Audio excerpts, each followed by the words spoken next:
सा कारोबार इस वक्त। आशीष धन्यवाद। चलिए शो में आगे बढ़ते हैं और मैस्टेक के मैनेजमेंट से हम बातचीत करेंगे। कल कंपनी ने चौथी तिमाही के नतीजे जारी किए और नतीजे अगर देखें तो काफी अच्छे रहे। मुनाफा करीब 8% बढ़ा, आय में 9% की बढ़त देखने को मिली। हालांकि मार्जिन हम कह सकते हैं वहां पर थोड़ी गिरावट आई।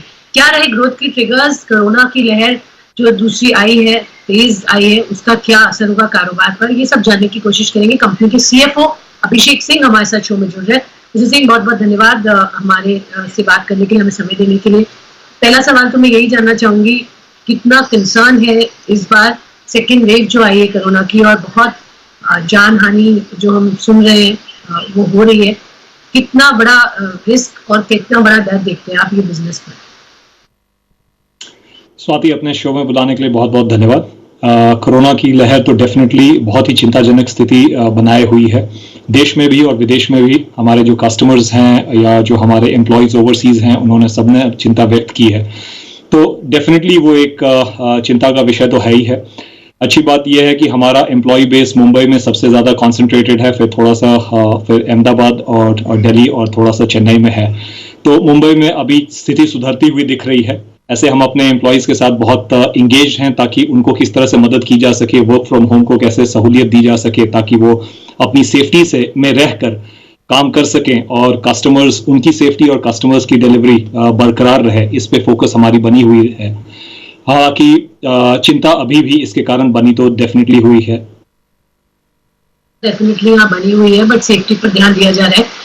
नंबर्स में मैं देख रही हूँ quarter on quarter constant currency revenue growth आपकी काफी इंप्रेसिव है। 7.5% की ग्रोथ यहाँ देखने को मिली है। तो सबसे ज्यादा ग्रोथ कहाँ से आई है और क्या सस्टेनेबल है ये आगे चलकर?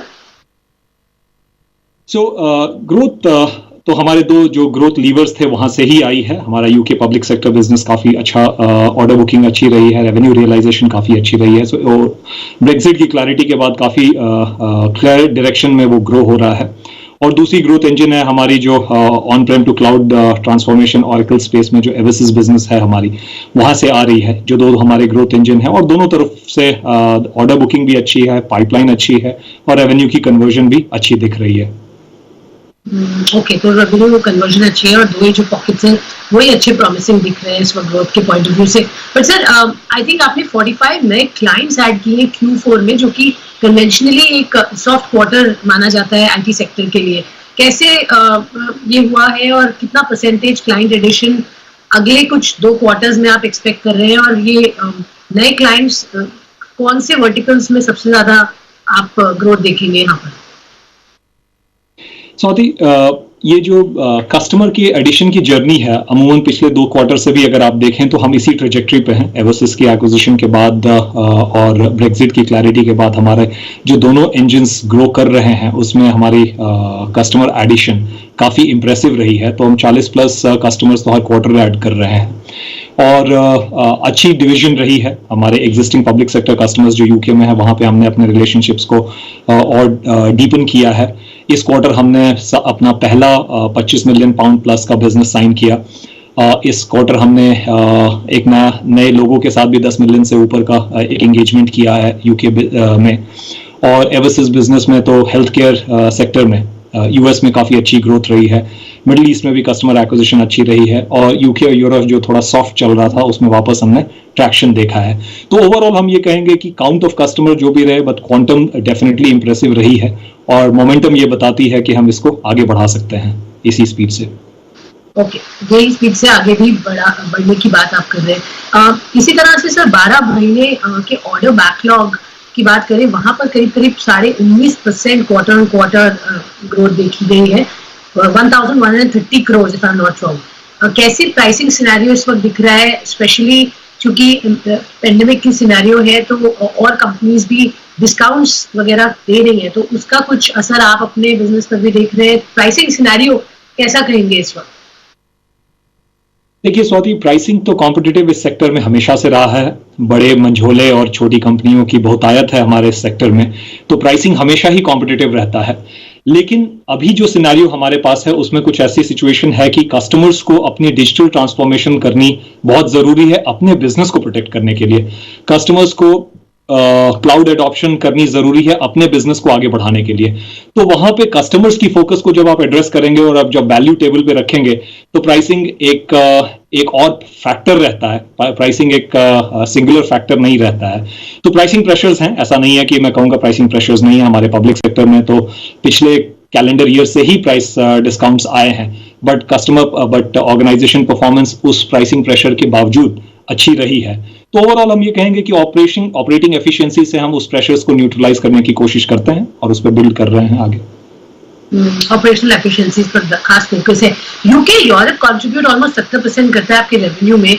तो अब IT clients budget allocation FY22 में क्या सिचुएशन दिख रही है? क्या कुछ कंसर्न्स है कटिंग डाउन होने का स्पेंडिंग में पर्टिकुलरली, क्योंकि इकोनॉमिक एक्टिविटी थोड़ी कम हो रही है cross on account of pandemic. तो क्या एक्सपेक्टेशन है for FY22 on clients budget allocations? एक बेहतरीन क्वेश्चन आपके द्वारा।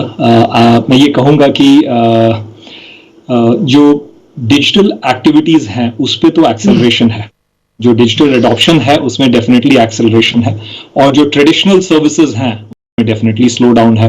तो ये ट्रेंड पहले भी था और अब ज्यादा प्रोनाउंस्ड हो गया है। तो मैं कहूंगा कि हमारी मैक्सिमम सर्विसेज डिजिटल स्पेस में है, मैक्सिमम सर्विसेज हमारी क्लाउड एडॉप्शन स्पेस में है। तो हम उस ट्रेंड पे अभी बरकरार हैं और हम उस ट्रेंड को एक्सपीरियंस अभी भी कर रहे हैं। ओके, डिजिटल पर खास फोकस है और वो ट्रेंड आप बरकरार रख रहे हैं। वर्टिकल्स की अगर हम स्पेसिफिकली बात करें तो health care has shown a good increase, 5% quarter on quarter contribution आया ओवरऑल रेवेन्यू में। ये काफी सिग्निफिकेंट दिख रहा है। तो किस लेवल्स पर आप देखते हैं ये वर्टिकल ग्रो करने के लिए, let's say by the end of FY22? देखिए, हेल्थ केयर हमारा पहले भी फोकस रहा था और पैंडेमिक के कारण हमारे कस्टमर्स के भी फोकस में वो बहुत ज़्यादा आ गया है। जिन मार्केट्स में हम ऑपरेट कर रहे हैं वहाँ पे भी अपॉर्चुनिटीज़ मल्टीप्लाई हुई हैं, मैं ऐसा कह सकता हूँ। तो हेल्थ केयर FY22 का एक मेजर ग्रोथ इंजन रहेगा, इसमें कोई दो मत नहीं है। हेल्थ केयर में हमारे पास तीनों जोग्राफीज में मेजर अच्छी प्रेजेंस है। यूके में तो NHS के द्वारा है ही है, मिडिल ईस्ट में भी है, और US में अब एवोसिस के माध्यम से काफ़ी अच्छा ट्रैक्शन मिल रहा है। हमने प्रोवाइडर स्पेस में जो हॉस्पिटल चेन्स होते हैं उस स्पेस में अच्छी विंस रिकॉर्ड की है पिछले 6 महीनों में। तो हमारा ये मानना है कि हेल्थ केयर तो एक मेजर रोल प्ले करेगा FY22 में भी। Okay, alright. तो healthcare definitely major role play करेगा FY22 में भी। ग्रोथ अच्छी यहाँ दिख रही है। सर्विस लाइन की बात करें, हमने देखा है काफी अच्छा जंप है oracle suit of cloud migration. In fact 25% से 35% ये हो गया है। कैसे दिखती है आगे की ग्रोथ सर, और particularly again by the end of FY22 ये नंबर कहाँ पर होगा? देखिए, बिजनेस के दोनों इंजन्स काफ़ी अच्छे चल रहे हैं। Application development, application modernisation and digital transformation का जो काम है, जो हमारा ट्रेडिशनल जो मैस्टेक की स्पेशलाइजेशन है, तो ग्रोथ दोनों तरफों से आई है और मेरा ये मानना है कि हम दोनों तरफ काफ़ी हेल्दी रूप से compete करके ग्रो करते रहेंगे। जहाँ तक डिजिटल क्लाउड माइग्रेशन वर्क का सवाल है, तो उसमें भी मार्केट काफ़ी अच्छी एक्सपैंड कर रही है। ऑरेकल की हम रिजल्ट्स देख रहे थे, क्लाउड इंफ्रास्ट्रक्चर में ऑरेकल ने खुद बहुत अच्छी ग्रोथ रजिस्टर की है। तो ये आपको एक क्लियर आइडिया देता है कि हम जिसके साथ जिस स्पेस में काम कर रहे हैं, अगर वो प्राइम बहुत अच्छे तरीके से ग्रो कर रहा है तो जाहिर है कि आपके पास भी ग्रोथ की अपॉर्चुनिटी काफ़ी अच्छी होगी। तो अगर मैं इन दोनों चीज़ों को देखूं तो ऐसा मानना है कि जो ग्रोथ ट्रेजेक्टरीज हमने एक्सपीरियंस की है वो बनी रहेंगी, if not accelerate in the next year. अगर मैं Q1 की बात करूं FY22 के, किस तरीके से अभी तक आपको रिस्पांस मिला है? We are in the midst of this pandemic, but क्या कुछ एक्टिविटी कम होने की संभावना दिख रही है? आप मेंटेन कर पाएंगे पिछले साल का Q1 या उससे बेहतर करेंगे? क्या इंडिकेशंस आ रहे हैं on the face of it? Sorry, पहला क्वार्टर या अगले साल के स्पेसिफिक्स की जगह अगर हम लीड इंडिकेटर्स की बात करें, जैसा कि आपने ऑर्डर बुकिंग की बात करी, तो 12 मंथ ऑर्डर बैकलॉग जो हमने शो किया है उसमें काफ़ी अच्छी ग्रोथ रही है। ये सबसे बढ़िया लीडिंग इंडिकेटर है आपको ये कॉन्फिडेंस देने के लिए कि बिजनेस एक अच्छे ट्रेजेक्टरी पे है। और अगर ग्रोथ अपॉर्चुनिटी है जैसा कि हम बता रहे हैं और इंगेजमेंट्स हैं कस्टमर के साथ, तो कोई रीज़न नहीं है कि ट्रेजेक्टरी को मेंटेन नहीं किया जा सकता है। ओके ऑलराइट, तो ये इंकरेजिंग साइंस है और ट्रेजेक्टरी मेंटेन करने की आप बात कर रहे हैं, साइंस एटलीस्ट यही इंडिकेट कर रहे हैं। एक्विजिशंस ऑफ कोर्स एक बहुत important part of your business है, आपने एक्वायर किया इनोसिस जो कि एग्जिस्टिंग ऑरेकल प्लैटिनम पार्टनर है। क्या और इस एरिया में काम हो रहा है, कुछ और अपॉर्चुनिटीज हैं जो आप देख रहे हैं? इफ यस, कौन सी एरिया आपको ज्यादा इंटरेस्ट करेगी और क्या टिकट साइज की हम बात कर सकते हैं? स्वाति, एक्विजिशन तो एक कंटिन्यूअस प्रोसेस है। अपनी कैपेबिलिटी को एनहांस करना बहुत ही ज़रूरी है। कैपेसिटी आप खुद बना सकते हैं, बट कैपेबिलिटी के स्पेस में अपने को हमेशा आगे बढ़ाते रहना बहुत इंपॉर्टेंट है हमारे लिए। सो क्लाउड एक बहुत ही क्लियर एरिया ऑफ फोकस है, जहाँ पे हम अभी PaaS platform as a service पे फोकस्ड हैं। Azure और AWS एक क्लियरली आइडेंटिफाइड एरिया है जहाँ पे हमारी ग्रोथ भी अच्छी रही है और हमारा फर्दर फोकस भी उसी स्पेस में है। तो अगर बहुत जीरो डाउन फैशन में अगर मैं कहूँ तो ये एक क्लाउड कैपेबिलिटी को एनहांस करना हमारा क्लियर फोकस है और उसी डायरेक्शन में हम एसेट्स को आइडेंटिफाई भी करने की कोशिश कर रहे हैं। जहाँ तक साइज का सवाल है तो हम हमेशा एक प्रैग्मेटिक वे में एक्विजिशन को देखते हैं। एक्विजिशन ऐसा नहीं होना चाहिए कि पूरी ऑर्गेनाइजेशन के लिए वो बहुत बड़ा हो और इम्बैलेंस कर दे, बट उसके साथ मैं ये भी कहना चाहूंगा कि एवरसिस एक रीजनेबल साइज एक्विजिशन थी। तो यही एक गार्डिंग प्रिंसिपल है जिसपे हम चल रहे हैं कि कैपेबिलिटी को एनहांस करना होगा और साइज ऐसी होनी चाहिए कि जिसको हम एक तरीके से मैनेज कर सकें। ओके ऑलराइट, ऑनगोइंग एक प्रोसेस है एक्विजिशन को लेकर, आप देख रहे हैं किस तरह से इनहांस करें अपनी कैपेबिलिटीज, उस डायरेक्शन में काम हो रहा है। क्योंकि काफी सवाल ये समझना है किस तरीके के टाई-अप्स हम देखेंगे कंपनी को करते हुए आगे, बड़े क्लाइंट्स के साथ, बड़े दूसरी IT कंपनीज के साथ कुछ बड़े टाई-अप्स की एक्सपेक्टेशन रख सकते हैं और किस एरियाज में आप फोकस करेंगे वहाँ पर? तो हमारे यहाँ स्वाति उसको अलायंस पार्टनरशिप कहते हैं। अलायंस पार्टनरशिप डेफिनेटली एक बहुत ही अहम भूमिका निभाती है कंपनी के ग्रोथ में, कैपेबिलिटी डेवलपमेंट और उसमें एक्सपर्टीज डेवलप करने में। और ये एक्सप्लोरेशन चल रही है, डेफिनेटली चल रही है। हम Tier 1 OEMs के साथ फोकस्ड हैं, हम Tier 1 सर्विस प्रोवाइडर्स के साथ भी टैक्टिकल बेसिस पे जो ऐसे कुछ प्रोजेक्ट्स हैं जहाँ पे साइज काफ़ी बड़ी है वहाँ पे डेफिनेटली टाई अप के लिए ओपन है और देख भी रहे हैं। जैसे 100 मिलियन पाउंड प्लस की अपॉर्चुनिटीज जो कि पब्लिक सेक्टर में हैं, उनके लिए पार्टनरशिप की आवश्यकता होगी, तो उन चीज़ों को भी हम देख रहे हैं। और साथ में जो जैसे हमने आपको बताया कि क्लाउड कैपेबिलिटी को एनहांस करने के लिए जो रिलेशनशिप्स हमें स्ट्रेंथन करने होंगे, चाहे वो अमेजॉन हो, चाहे वो गूगल क्लाउड हो, चाहे वो माइक्रोसॉफ्ट हो, इन पे भी फोकस बना हुआ है। क्विकली एक और सवाल, सिंस हम बात कर रहे हैं, जब हम ब्रेकअप करते हैं इंटरनेशनल वर्सेस डोमेस्टिक बिजनेस का या डील्स का या पाइपलाइन का, तो डोमेस्टिक बिजनेस इस वक्त कितना प्रॉमिसिंग दिख रहा है? Government business particularly in domestic setup, क्या वो आपका कोई एरिया है, इंटरेस्ट एरिया है जहाँ पर आप फोकस बढ़ाना चाहेंगे?